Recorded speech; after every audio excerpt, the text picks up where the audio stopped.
Spotlight. I'm Chrissy Wozniak. My guest today earned her bachelor's in agriculture news with emphasis in geography and economics, including an academic year at the University of Nottingham, England, and an exchange with St. Petersburg Agriculture Institute in Russia. She's been appointed by 4 governors to serve on the Illinois Governor's Rural Affairs Council and the Federal Communications Commission to serve on the Precision Agriculture Task Force. She joined Illinois Agri-Women in 1995 and has served in many positions since then, including Illinois Affiliate Secretary and President, governmental issues chairman, Farm Bill Task Force chairman, and Water Resources and Rural Development chairman. From Fillmore, Illinois, I'd like to welcome President of American Agri-Women, Heather Hampton Knodle. Welcome, Heather, and thank you so much for your time today. Thank you. And now I'm tired just from listening to that intro. That brought back a lot of things. Thank you. Well, it's quite the resume. Yeah. Yeah. So let's first start with your background. You were born into a farm family, right? I remember going about this time of year, summertime, going to sleep and just seeing rows of beans from walking beans. Right. I was in the era where there were still weed hooks. I would actually pull them by hand because Wow. it went through my shoe. Call me clumsy. And then came Roundup. And so then we went through a boom era where we would ride on a boom in front of a tractor, but I would literally see rows and rows of beans. And we also showed cattle, raised Angus cattle. So fixing fence, and we didn't have any sort of like blue heeler or trained dogs. So that's how I got better at running track, was working with our livestock. Wow. And you still farm now too, right? Yes, we do. We are corn, soybeans, winter wheat, and we have some Angus cattle here now in Montgomery County, Illinois, with our 4 children. Oh, that's great. And what led you to become involved with American Agri-Women? What led me there were a few members of Illinois Agri-Women. I had started out of college working for a state association, and just agriculture's always been in my blood, I guess you'd say. I would see these women at meetings and they said, we'd like you to come to a meeting. We think you'd really like this. And I was hooked just from the beginning in terms of their openness to discussing and debate and trying to come up with solutions to issues, and their willingness to get involved and pull in the same direction. So I've been part of it ever since. That's awesome. And what's the purpose of the organization? Well, the purpose is to give women in agriculture an opportunity to further develop their voice and more effectively be heard. Oftentimes, there are a lot of us talking, especially now on social media. I think everybody's talking. But the idea of how do we be heard and have an impact and have influence, that's really at the core of the Agri-Women mission. And a lot of people ask kind of why a women's organization, especially in this century. And I've gone through that period myself as well, but being also a mother of 4 children, I've recognized the benefit within Agri-Women is we can do things at our own schedule. I mean, the organization itself has just kind of a culture and a climate that allows women to perform multiple roles and yet still be effective and give you access. Whereas a lot of the other general farm organizations and even commodity organizations, there is a really heavy time commitment being in meetings at different locations. And we are able to work, I think, more like a clipper ship in the sense of let's get in and be effective and get out and get on our way. So that's really a benefit. And that's really important to the women, like you said, that have so many roles every day and limited time too.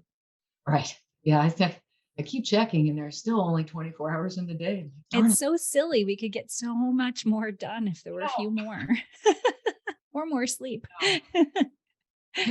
And American Agri-Women holds an annual fly-in to Washington, D.C. And why is that such an important part of the organization? Well, at our core is this kind of stand up and speak out type mentality. We want to be a voice for truth.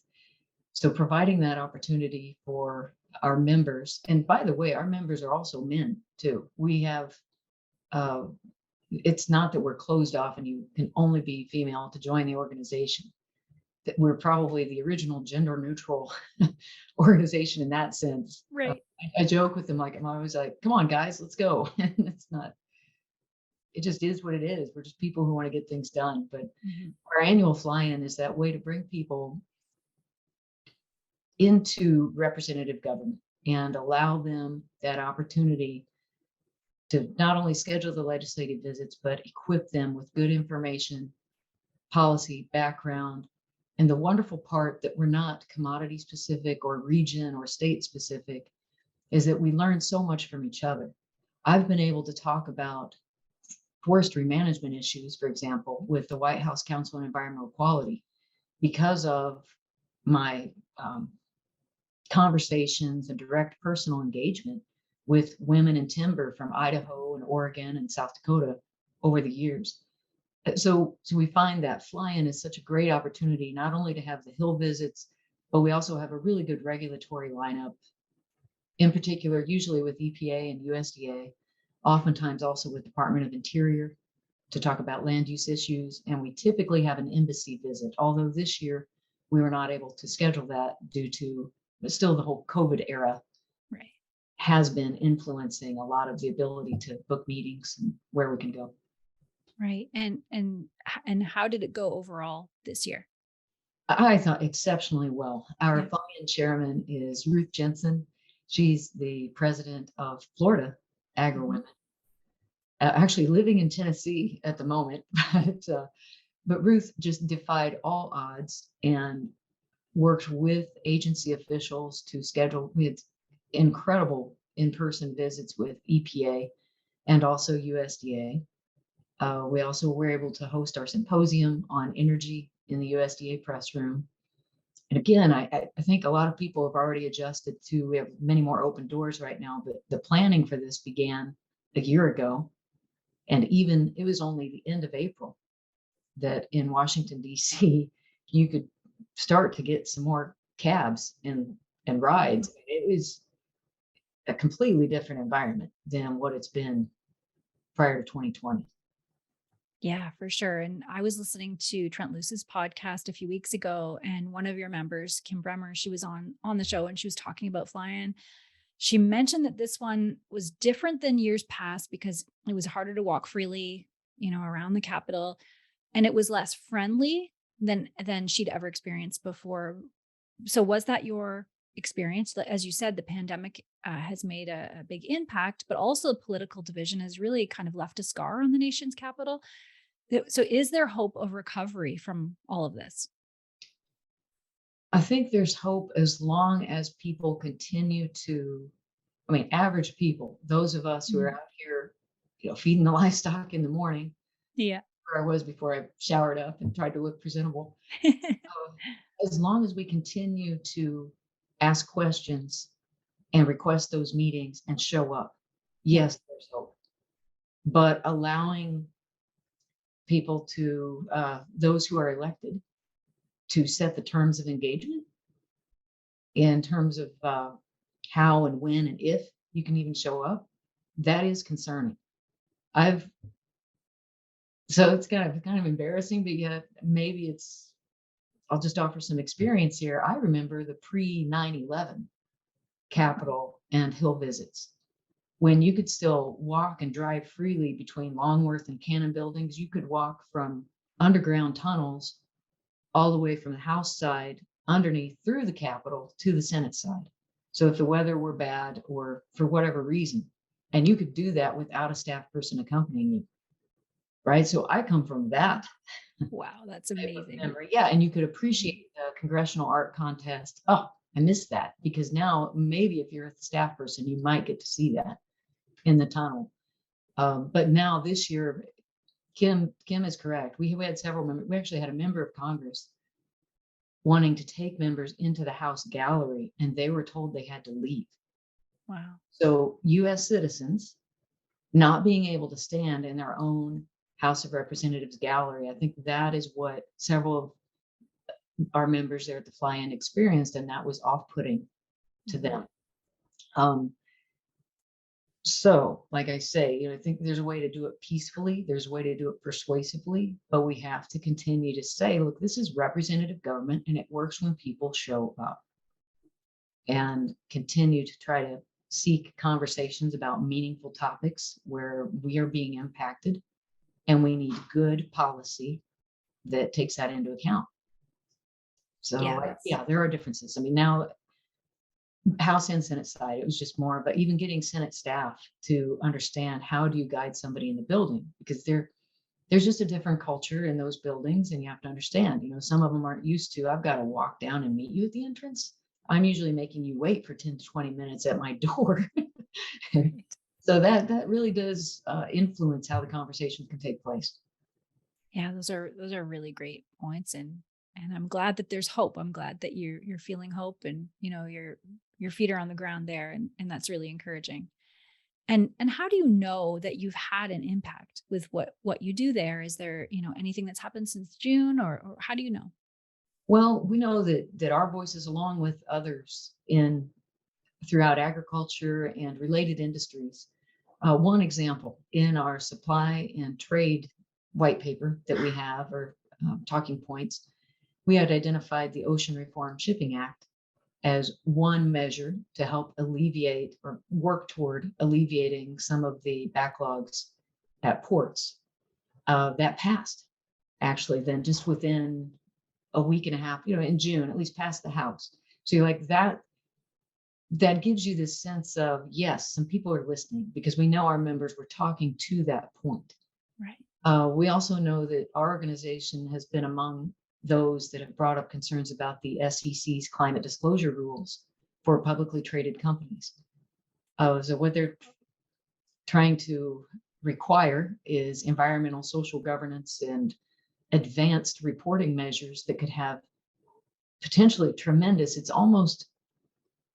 this is one of those, it's really hard to measure the impact down the supply chain Yeah. in terms of the record keeping requirements and the potential for consolidation, further consolidation at the production level, just to ultimately meet some of those goals. So we've spoken out about that, and it has really stirred up That's good. And more and more voices in yeah, that. and it's that issue is so dangerous. A lot of the companies that I work with, they want to do something good for the world, and they see that and they think it's innocent, but it's not. And so really trying to get, a voice for that alone is so important. Right. I think it's in the world we live in today. How much is a tweet? I forget how many characters are supposed to go into a tweet. Yep, 140, I think. 140. Yeah. I mean, really, let's all of us just stop for a moment Mhm. and say, is that really the best way? That and emojis Mhm. to shape our policy and our thinking. Because just what you said, we think we're trying to do the right thing for the environment. And we know at the farming level, we are definitely trying to do that right thing because it Yeah. translates to soil health.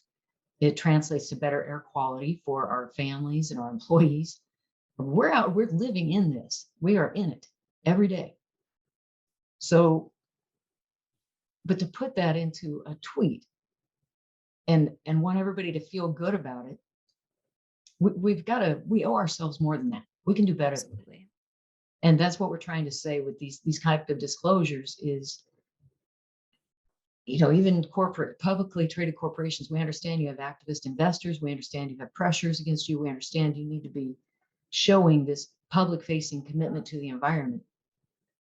But we can do that in more meaningful ways that don't have as much of an onerous impact on our ability to ultimately be self-sufficient. And we try to keep in mind, really we want to feed people first and clothe them and provide them with the products to build their houses and fuel their vehicles. And we can do that, and we can do it well. But we as farmers need to be part of that discussion and not just incorporated into somebody's SEC report. Absolutely. I could not agree with you more. And for these fly-ins, who is going? Who are the members? This year we had to limit our numbers again because of some of these. It's basically COVID era restrictions Mhm.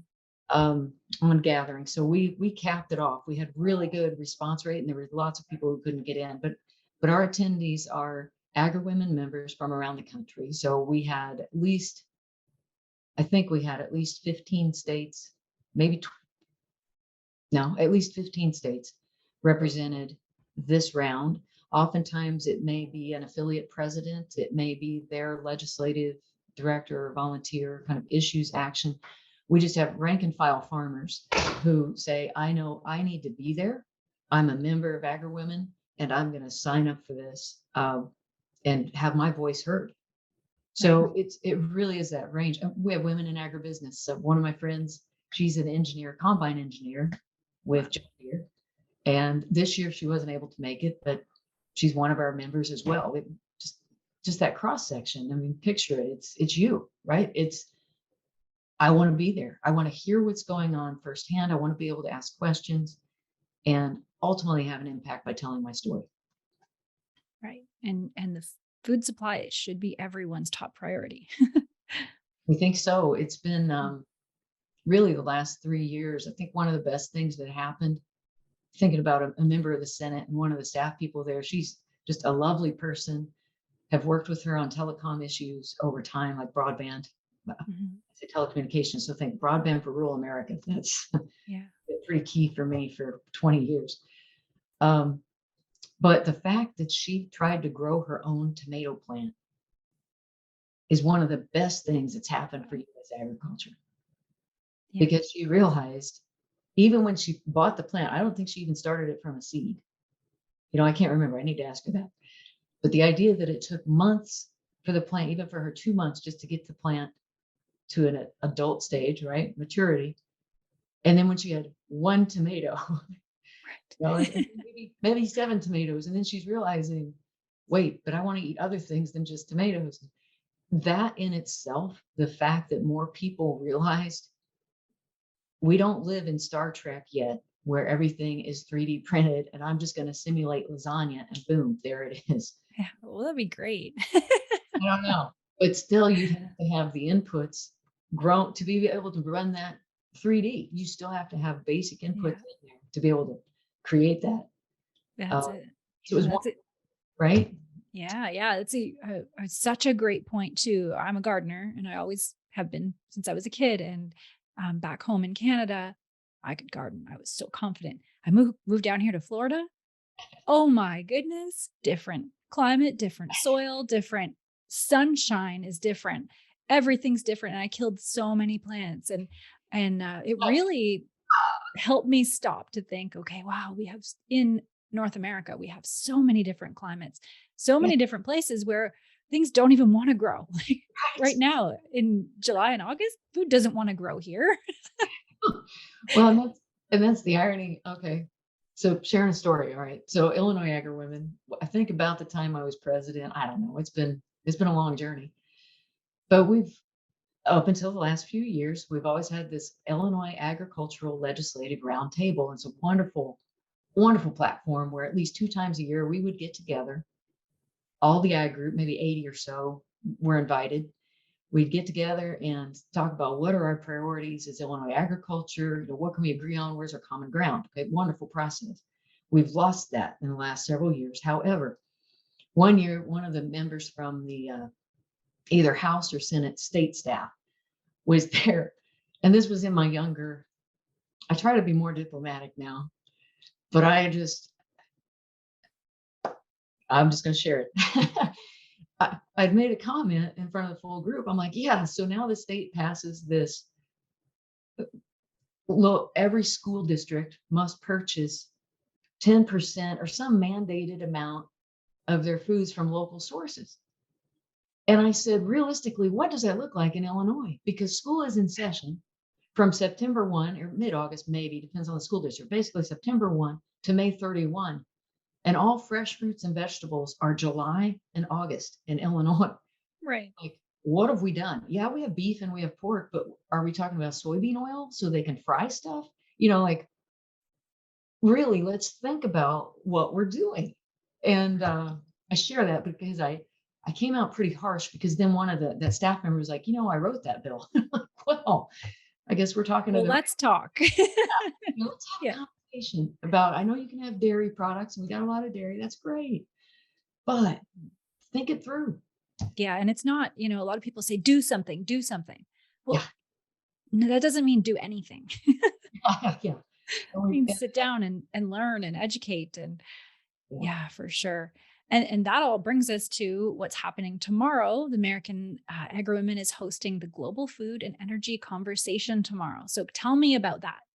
I'm so pumped. So we have a lineup tomorrow for it, and anyone can register for it, not just Agri-Women members. Where if you are really interested in what is happening, why are my grocery costs rising?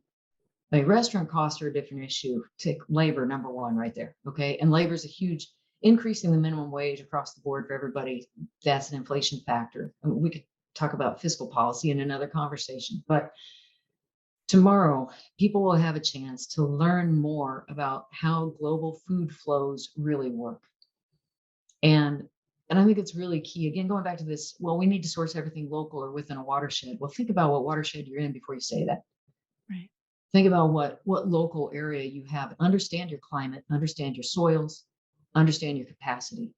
Because if you still want a mango and a banana, you're not going to be able to live that way in very many places in the world. Yeah. Um, or acai or whatever. You're just not. So tomorrow, we're going to talk about global food flows. We have Roger Cryan. He's the chief economist with American Farm Bureau Federation. He'll talk to us on the food side to help people understand the context and data and everything. Then we have Rose Barbato, who works with Farm Journal Foundation, and she has worked on the ground in I can't even name all the countries, many of them in Africa, working to help manage food aid programs as well as like Ebola response crisis, so medical. She has such rich on the ground experience.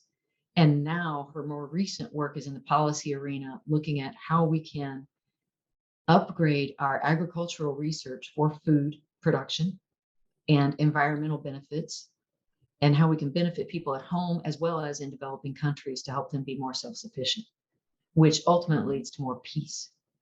Mm-hmm. And then we top off the conversation hearing from Dean Foreman, and Dean is the chief economist with the American Petroleum Institute, and he has performed analysis basically every continent on the globe. I mean, the man understands energy, not just oil, but energy. Wow. So I think it's going to be so powerful to give people direct access to hearing from the people who are in the data, mm-hmm. understand the systems, know the players, so to speak, from production through consumption, and also understand policy. So I think it's just a really good opportunity for people to learn more and also ask questions. Right. Yeah, I'm really looking forward to it.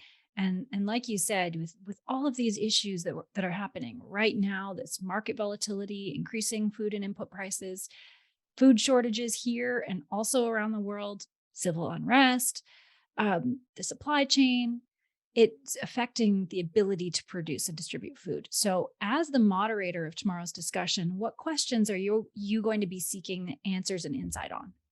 Well, I don't want to give it all away. Yeah. Sneak peek. Yeah. However, we are going to address some questions that are near and dear to the hearts of ours in our farming and ranching community. Mm-hmm. Questions related to what role can renewable fuels play in helping alleviate this, these stressors that we have. What role can we play, even in our own families? How can we help mitigate some risk? What are some of the policy responses, short-term and long-term, that can have an impact for farmers and ranchers, but also for consumers? Right. This is predicated by the assumption, and maybe I should actually state this out loud, that the government cannot continue to write checks to feed people. Yeah. We must be able to increase our own capacity to feed ourselves. So that's kind of an underlying philosophy, if you will. because at some point those checks have to be paid for. There has to be money in the bank to pay. Exactly. And all we're going to see right now is just an increased tax burden on all the producers, not just of food and energy, but anybody who's producing anything, to help pay those bills either now or 10 years from now. So some of the questions, they will be from that farm and ranch perspective. And then some of the questions will take more of a global view of, all right, so if we have a consumer from Boston who just happened to be interested in following North American ag and says, I'm going to sign up for that food conversation and energy conversation. Hopefully, I think that person will be able to get some things out of this too, to find out, okay, this is how I can engage. This is what I need to be asking my representative or my senator to help with, to help alleviate stress on this system and to help people produce food and actually solve some problems. Right. And so there is still time to register right up until. Yes, we are. I'd say get it in by midnight, maybe. Yeah. So we have that chance. We're really fortunate that Ruth Hamilton, she's one of our members, and she is the founder of Annie's Project, which she'd be a great interview probably for you at some point, if you haven't already. No, I haven't. So Annie's Project, Illinois Agri-Women, was kind of a project through them or sponsored by them originally. Mm-hmm. Ruth is from Illinois, but now it's almost nationwide. I don't know how many states they have Annie's Project in. But the effort behind that is to provide business education and commodity marketing and business development type learning opportunities for women at the farm and ranch level. And the learning mode is unique in terms of there is classroom delivery, but there's also engagement among the learners. So Ruth is providing our technical backup and support and managing that registration list. So that's so wonderful. That's the gatekeeper. Yeah. Oh, that's good. And who will there be a recording after if people can't make it? There will be available to those who register. So okay. We have some members. I know I'm thinking of a member with National Cattle Women. She has another meeting happening in Nevada at that time. She's really trying to, with her schedule in flux, it's like, I'm hoping I can step out and be part of the conversation. But by registering, she'll have access to the link and the materials afterward. Great. So everybody get registered as fast as you can. Yeah. And so the national convention is in Bozeman, Montana this November for American Agri-Women. And what's the focus of the convention? Well, the focus is the goal is bring women together, provide that networking opportunity in a social environment, but we still get some business done too. Right. So they're still learning on issues. And Montana Agri-Women as the host, they are setting that agenda. And I'm sorry, Chrissy, I've fallen down here that I can't give you that lineup of speakers because I know it's going to be good. Mm-hmm. I've read it, but to me, well, that's November. In October, I would chapter and verse that for you. Yes. But you can register now. You can see information on Montana Agri-Women's website as well, and get there through AmericanAgriWomen.org and learn about that opportunity as well. Wonderful. And we're going to go a little bit broader now with some questions. The American Agri-Women website clearly states that it is nonpartisan. And in this political climate where it feels that agriculture and the farm family are under constant attack, how is it possible to maintain that nonpartisan stance? It can be very challenging at times. I'm thinking not only now, but a not so distant era, it was definitely almost an outright assault on rural communities in terms of dismantling energy production and what so many rural communities rely on for their tax base, for their employment base. And beyond that, land use requirements, Endangered Species Act, ramping down on what we can do with property and so on, just on and on and on. Education requirements and mandates, community banking, audits, increased in audits and procedures. I know in Illinois alone, just in the last 10 years, I've got to think of this time frame. I was talking with the CEO at one of our community banks about 3 weeks ago. And I think I think she told me it was closer to maybe 200 banks. There had been, I'm going to go conservative with this, and let's say even 100 banks 10 years ago. And now there are fewer than 15 community banks left standing in our state. Wow. Okay. Wow. And many of those have found that they had to go into an acquisition mode in order to survive. So they've expanded their footprint or opened up additional facilities. A few of them are still within their footprint that they had 10 years ago. So it is hard. I mean, coming back to your question of how to remain nonpartisan. We have some members who don't, but as a national officer and as a national organization, we do. Mm-hmm. We definitely find that we have common ground, though, no matter what political party you are, you can find common ground and build bridges on specific issues. Right. So we look for that opportunity. I mentioned broadband is one. Mm-hmm. And that access to internet, that access to all it brings now in terms of not only information and entertainment, but healthcare, business decision making, Mm-hmm. cloud-based manufacturing, cloud-based apps that help fuel and provide that supportive tissue, if you will, that connects all of us. That is an issue where we have definitely found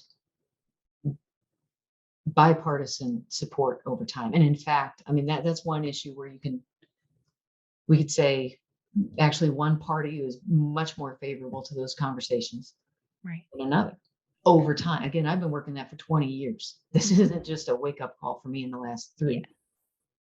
Yeah. For the benefit of our rural community. Mm-hmm. So yeah, you look for those opportunities to find the common ground.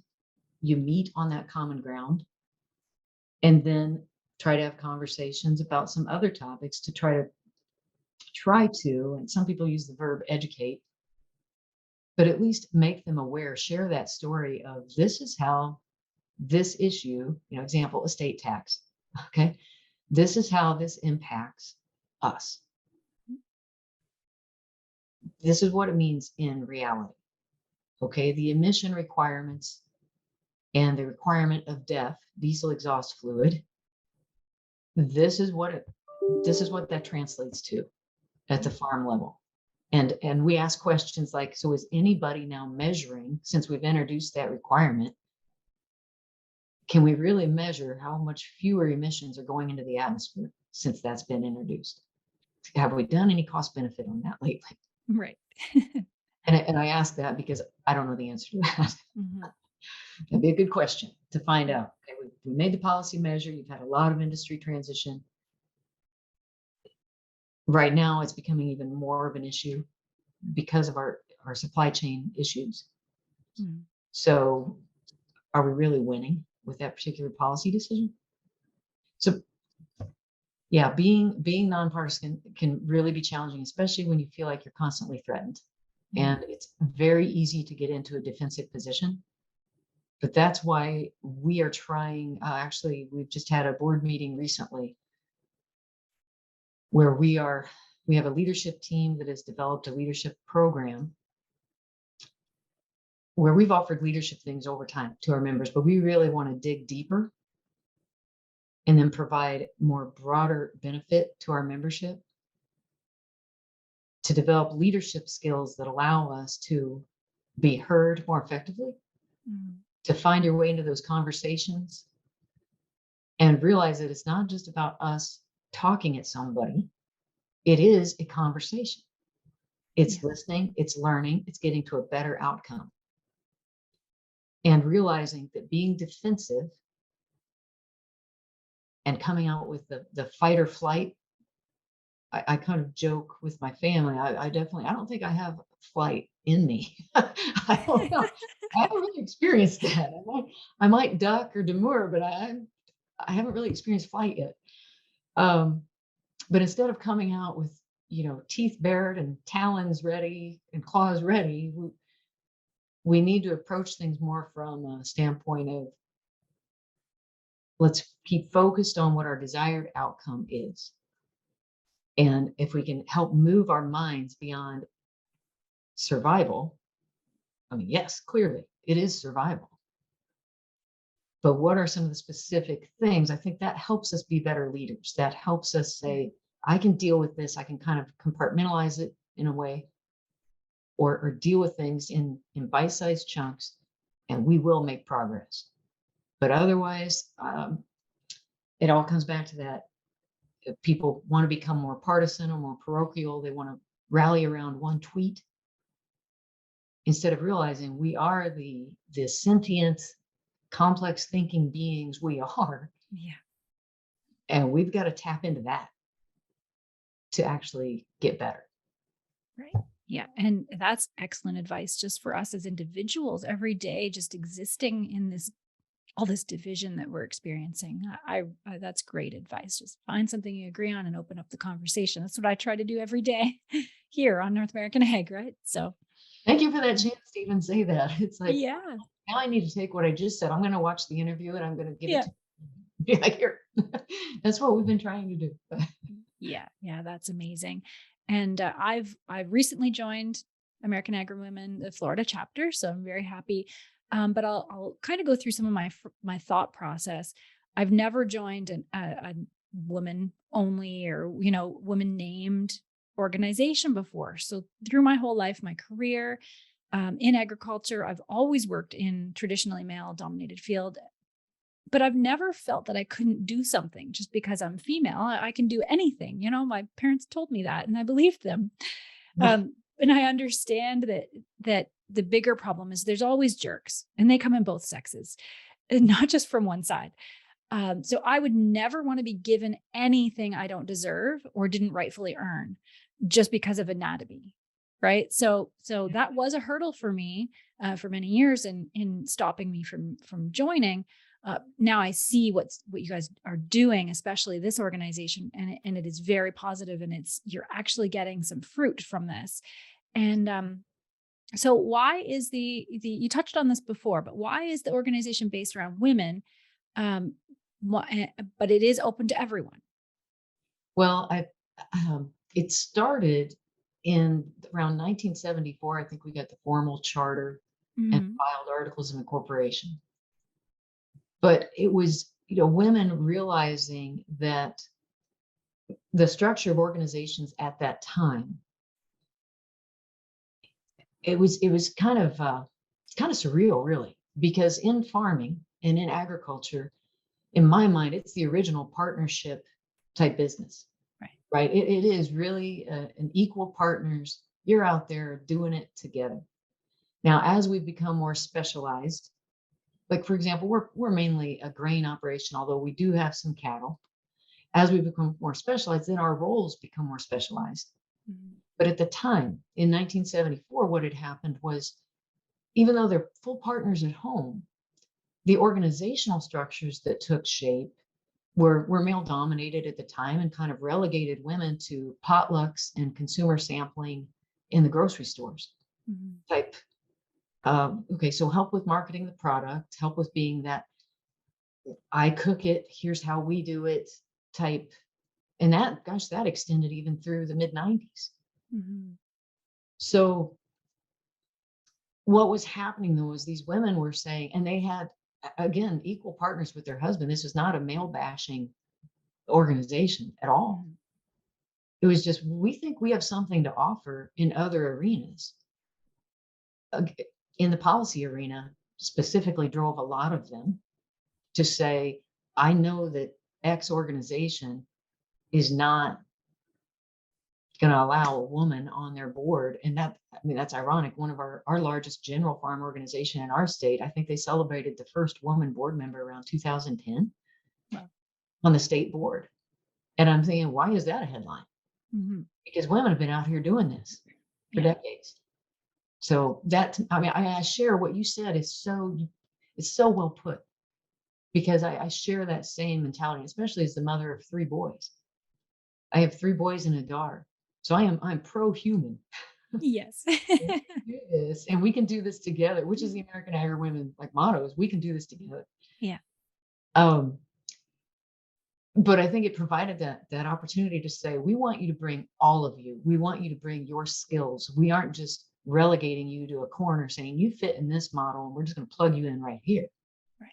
Is go ahead and be you and bring it and let's do this. So Yeah. that's kind of the short version. Yeah, yeah, and it is easy to forget as we're, in these modern times where there aren't really the barriers to entry that our parents had for women. So it is really easy to forget that.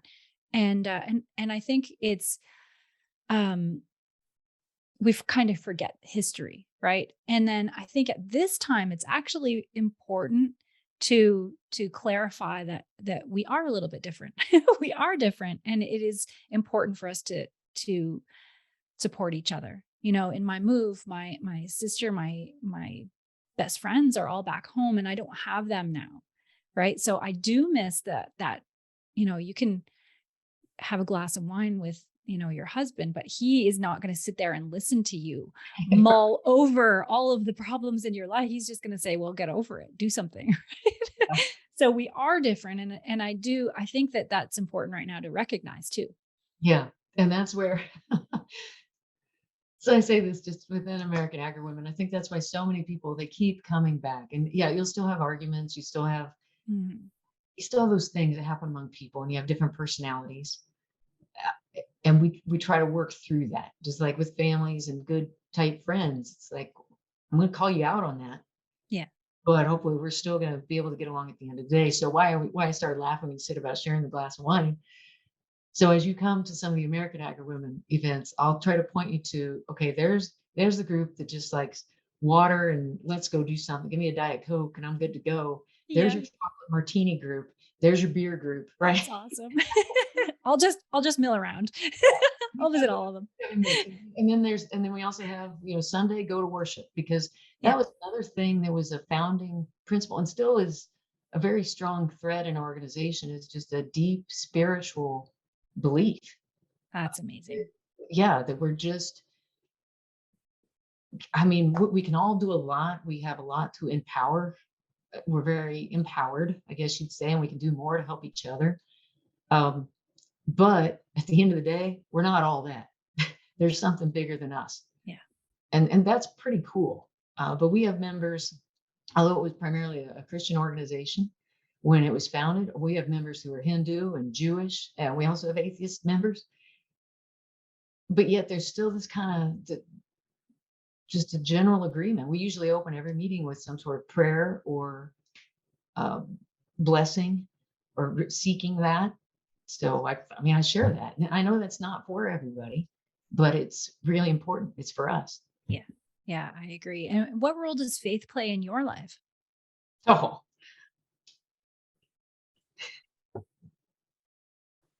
That's awesome. Yeah. Yeah, yeah. that's awesome. And I'm also more interested. This is a Heather question, not a American Agri-Women question, but I'm really interested in your viewpoint on what's happening, in the world today, considering your master's work in post-socialist privatization, your study of the Russian language. How did this form your values, and what did you learn that could help North America in 2022 and beyond? Well, and that again feels like a lifetime ago now. I can still Mhm. speak Russian, but I couldn't Wow. be fluent. I could get you through town and order off a menu and travel, right? But Right. That's I couldn't be your important. translator. Um, it's interesting. Wow, let me try to encapsulate that. How did that inform my view?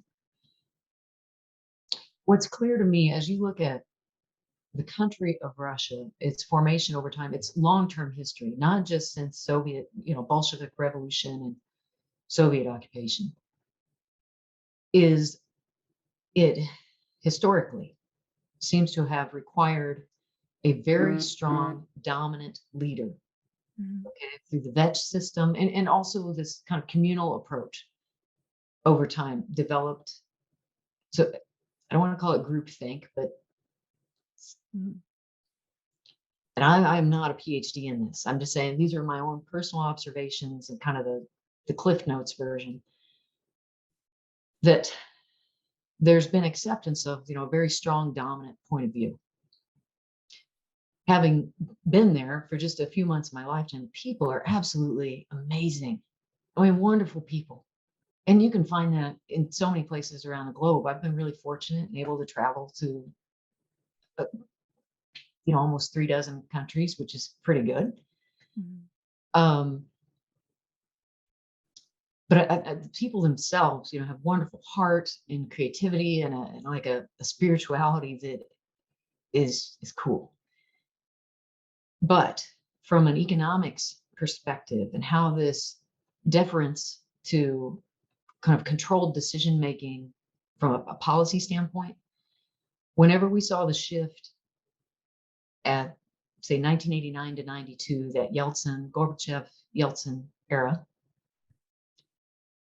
there's never really been a significant shift in their civil law to allow ownership of property as we know it in the Western Hemisphere, and specifically in North America and specifically in the United States.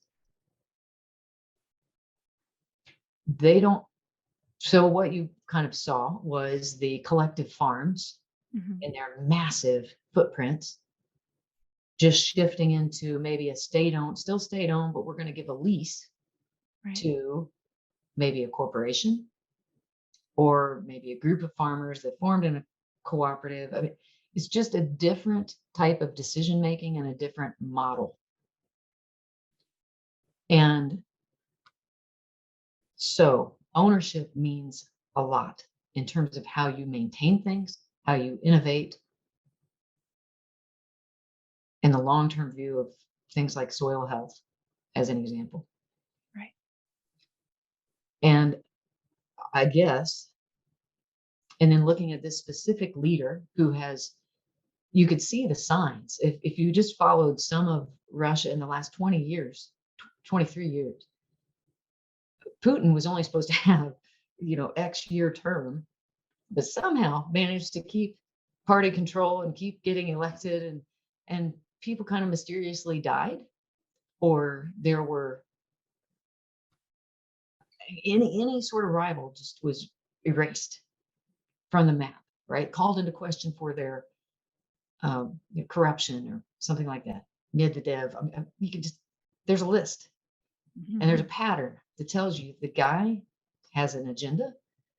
Right. He seeks power. He also has a deeply rooted belief system and a love of country. So watch out. Right. He's not going to take no for an answer, and appeasement is just a sign of weakness. That's my take on it. Yeah. And but this comes from, and look, okay, so NKVD or KGB, he knows how to gather intelligence. He knows how to get things done. And just really, from a leadership model standpoint, a very interesting case study. Yeah. But the scale, I think, what is a large concern to me personally is in the background, China's got money to no end that we have given them Yeah. through our consumer purchases and our corporate investments, and just we've given it to them. We've helped enrich them.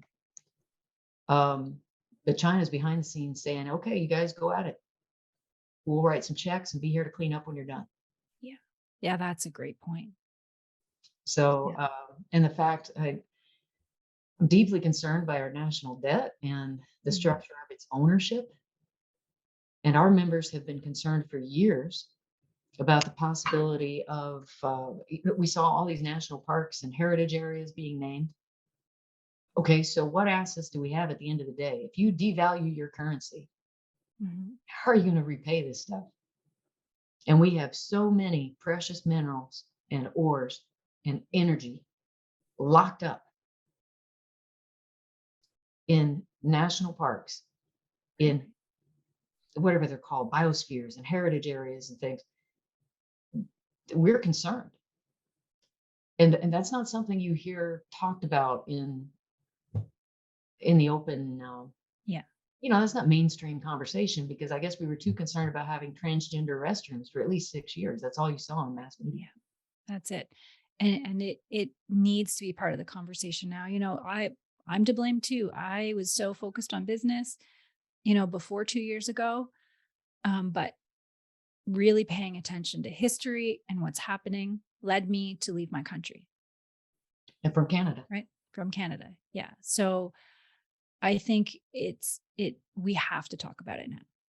And so, yeah, so that's why I'm very, very interested to hear your answer to that, especially given your history. That's amazing. Yeah. Well, thanks for even asking. But like I said, I'm not a PhD and I'm Mhm. not reading up on this every day trying to be an expert in it. Yeah. I took your question just to be like you and I sitting across the table. What do you think? Hmm. Well, this is what I think as of, July 2022. Right. But I think that's a caveat to all of this is we are continually learning. But like you said, the irony right now that our federal government, I'm seeing more and more this push to kind of denigrate or do away or revise history Hmm. or focus just on the 20th century. It's like, whoa, no, now more than ever is the time when we need to be looking not just at the last 20 and 100 years, but the last 3,000 years Yeah. and really try to understand people and what's driving us. And that's the benefit and the beauty of history. Hmm. I find myself now, I'm reading a book, Andrew Jackson and the Battle of New Orleans. And it's really an easy read, except that the type is so small. Oh, yeah. I showed it to my teenager. I'm like, this is not just me, right? They chose a weird font for Oh, wow. this, didn't they? Yeah, I agree. Thank you so much. So had the font been different, I probably would have blown through this book years ago. Yeah. Now I finally broke down, like, yes, I will wear reading glasses while no one else is looking while I'm looking at this book. But the idea is, how do we learn more about these forces, the Mhm. combination of nature and extreme conditions and people and motivations? Is it power for power's sake? Was it energy? Was it food? What was it? Was it religion? But was it really religion or was it underemployment? What drove Right. decisions over time? And how do we not repeat that? Or how do we learn from the good ones? Yeah. It's so important. Yeah, for sure. So I have one last question for you. I'm keeping you all day, but this is a great conversation. Yeah, me going. Okay. So why do you serve the ag industry? You do so much. You've done so much throughout your career. What's your greatest passion and why do you do it? Oh gosh, I think combination of freedom and diversity Hmm. in the sense of this. We talk about property and ownership and that ability to make decisions and to be able to say, I did that, in a good way, Yeah. not the gas pump sticker way, but be Yeah. like, I had a hand in growing that Yeah. and producing that. And you're like, wow, that's incredible. Now I was able to contribute, whether it's me or speaking from the standpoint of a software developer who's like, I am trying to help develop software that helps us do artificial intelligence to identify weeds in a field so we use less herbicides, Mhm. right? That's big. That's huge. Yeah. So good on you. We're solving global issues and we're doing it at so many levels every day. And that speaks to the diversity piece in terms of it is global. Everybody needs to eat.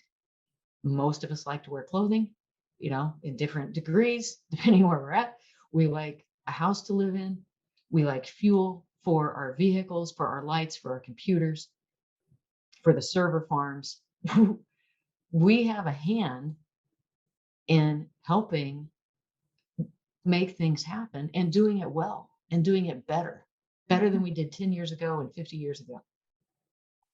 So that's cool too, to be part of a winning team. That's great. Think about it. We are now producing just in the United States. I think we're producing 3 times as much, at least 3 times as much food and plus renewable fuels than we were 75 years ago on less land. That's amazing. It really, Think about it, that. yeah. So Amazing. yeah, it's great. And it's just, and we, with the scientists and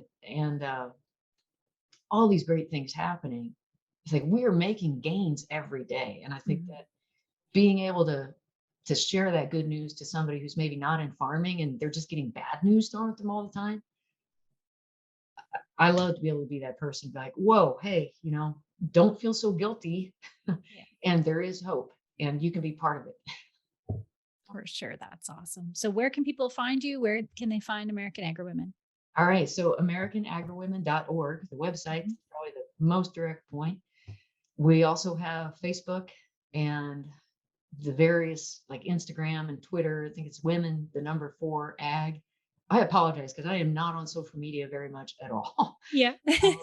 We also have a LinkedIn. I actually posted a couple things on LinkedIn lately, and I was like, wow. So that's how that's done. That's great. You get back to your day. Yeah. But yeah, it's out there, and we are out there in the social realm, but we're out here in the real world too. So come meet us, come be part of us. Yeah, that's awesome. So, and thank you so much for spending some time with me. This was a great, as I said, a great conversation. Yeah. And thanks to everyone who's watching or listening. If you want to learn more, all the links are provided in the show notes. Don't forget to subscribe to North American Egg Spotlight on YouTube, Rumble, Telegram, or Egg Fuse channels. And the podcast is available on Spotify, Apple, Stitcher, Amazon, or wherever you listen to podcasts. And have a great day. Thank you.